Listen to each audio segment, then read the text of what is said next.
ఆంధ్రప్రదేశ్ ఉప ముఖ్యమంత్రి జనసేన పార్టీ అధ్యక్షుడు పవన్ కళ్యాణ్కు సూర్యాపేటలో జనసేన పార్టీ నాయకులు, కార్యకర్తలు, అభిమానులు తెలంగాణలో కూడా జనసేన పార్టీ కార్యకలాపాలు విస్తరిస్తున్నాయని, భవిష్యత్తులో ఎన్నికల్లో మరింత బలంగా పోటీ చేస్తామని నాయకులు తెలిపారు. ప్రజాస్వామ్యంలో ఎన్నికల్లో పోటీ చేయడం ప్రతి రాజకీయ పార్టీ హక్కు అని పేర్కొన్నారు. ఆంధ్రప్రదేశ్ ఉప ముఖ్యమంత్రి జనసేన పార్టీ అధ్యక్షుడు పవన్ కళ్యాణ్కు సూర్యాపేటలో జనసేన పార్టీ నాయకులు, కార్యకర్తలు, అభిమానులు తెలంగాణలో కూడా జనసేన పార్టీ కార్యకలాపాలు విస్తరిస్తున్నాయని, భవిష్యత్తులో ఎన్నికల్లో మరింత బలంగా పోటీ చేస్తామని నాయకులు తెలిపారు. ప్రజాస్వామ్యంలో ఎన్నికల్లో పోటీ చేయడం ప్రతి రాజకీయ పార్టీ హక్కు అని పేర్కొన్నారు. ప్రజా సమస్యల పరిష్కారమే జనసేన లక్ష్యమని, ప్రజల పక్షాన పార్టీ నిరంతరం పోరాటం చేస్తుందని నాయకులు స్పష్టం చేశారు.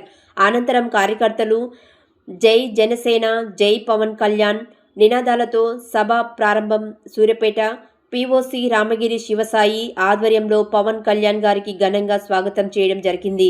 ఇట్టి కార్యక్రమంలో జనసేన పార్టీ సూర్యాపేట గుడిసె చరణ్, బోలగోని మహేష్, ఆకాష్, డీజే రామ్, కార్తిక్ మరియు జన సైనికులు పాల్గొన్నారు.